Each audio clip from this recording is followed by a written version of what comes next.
We wanted to create something real, drawn from the world's strangest histories. Angels, in ancient texts, were not gentle messengers, but wheels of fire covered in eyes, God's terrifying enforcers. Our angels, the Shito, are monsters, incomprehensible existential threats.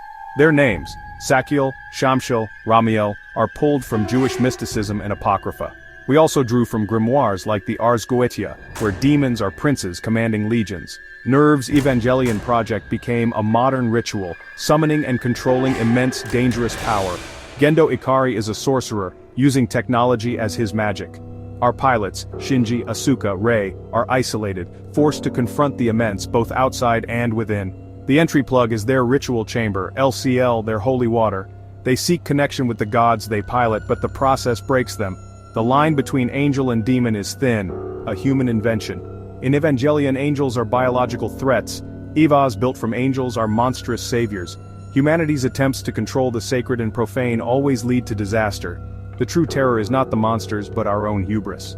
The occult tapestry of Evangelion is not just for show, it's a warning of trying to master forces beyond our understanding. The divine and the monstrous are inseparable. Evangelion is a story of summoning, control, and inevitable loss. The occult is not a solution, it's a mirror. In the end, we face ourselves. And that is the most terrifying revelation of all. Nerve's world is built on symbols. Kabbalah's Tree of Life, Gnostic heresies, and apocalyptic blueprints. The Tree of Life is everywhere. On ceilings, in the Human Instrumentality Project, we twisted sacred diagrams into operating systems for the apocalypse. Gnosticism inspired us. The world as a prison, the body as a cage, the demiurge reshaping reality. Seal acts as a Gnostic cult, following hidden scriptures, seeking to dissolve individuality.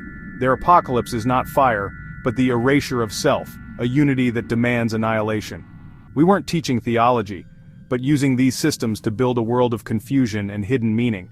The characters are lost in this sea of symbols, unable to grasp the grand plans. The audience, too, is given puzzle pieces that don't fit. That's the point.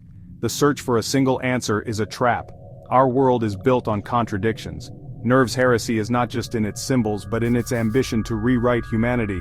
The pain of not understanding is central. Evangelion's world is a labyrinth. There is no exit, only deeper questions. The heart of Nerve is heresy, confusion, and the longing for meaning. Evangelion's look was forged in the fires of 1980s anime. We learned world-building from Ghibli, destruction from Akira, and mechanical realism from Venus Wars. The artists who came together had seen animation's power to show spectacle and trauma. We wanted EVA battles to feel like disasters, not just robot ballets. The Cold War, economic anxiety, and looming apocalypse shaped our vision. We animated our fears. The detailed mechanics and fluid animation made the horror immediate. The apocalypse wasn't just outside but inside the pilot's mind. The real destruction was psychological. We used the language of mecha and sci-fi to tell a story about depression and isolation. The spectacle served the story of broken people.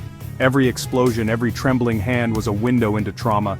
Evangelion is a product of its era, an era obsessed with endings. The apocalypse is both external and internal. Our animation style is a tool for emotional truth. The real battle is within. That's the legacy of 1980s anime and Evangelion. To understand Evangelion, you must understand Japan's history with Christianity. Christianity arrived, was persecuted, and became a story of suffering and survival. Nagasaki, the heart of Japanese Christianity, endured centuries of hidden faith. The atomic bomb destroyed Urakami Cathedral, layering trauma upon trauma. The irony, a Christian weapon annihilated Japan's Christian center. This history haunts modern Japan. Our use of Christian symbols is not embrace, but excavation of trauma. Crosses in Evangelion are omens of destruction, not salvation. The narrative echoes the arrival of overwhelming foreign power, apocalypse. Firebombings and atomic bombs are our real apocalypses. The fear behind the fiction is historical reality. Evangelion's crosses mark graves, not hope. The story is shaped by the memory of annihilation. Our symbols are scars. The apocalypse is personal and national and spiritual. Evangelion is haunted by Japan's encounter with the West. The suffering body is a universal theme. Martyrs in the West, persecuted Christians in Japan. Western martyrdom is redemptive. In Japan, it's a tool of control and a story of survival. Child martyrs in Nagasaki haunt our imagination. Innocence destroyed by ideology. In Evangelion, the pilots are child martyrs, sacrificed for humanity. Their suffering is not noble, It's raw, ugly, and public. Shinji, Asuka, Rei, they bleed, scream, and break. Their pain is a spectacle, echoing the trauma of war. The suffering is not holy, it's meaningless, inflicted by broken adults. The Eva pilot's agony mirrors the mass suffering of war. There is no redemption, only pain. The world demands sacrifice but offers no salvation. The pilot's suffering is a reflection of a world that has lost its meaning. Evangelion asks, is there purpose in pain or only more suffering? The answer is left open. The martyrdom is ours to witness. Evangelion's visuals are a collage.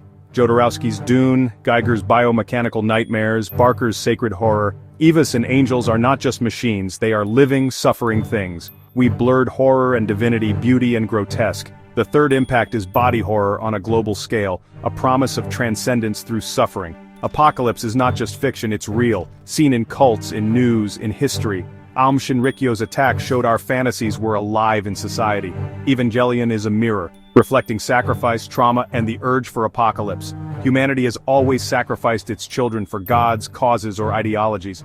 We wove mysticism, trauma, horror, and cultic belief into a desperate scream. Evangelion asks, what if the apocalypse comes, and there is no salvation? What if there is only us, and the mess we have made? The art is a warning and a confession. Our symbols are wounds. The end is not deliverance, but confrontation with ourselves. Evangelion's prophecy is not about the future, it's about the present. The apocalypse is now, and it is us.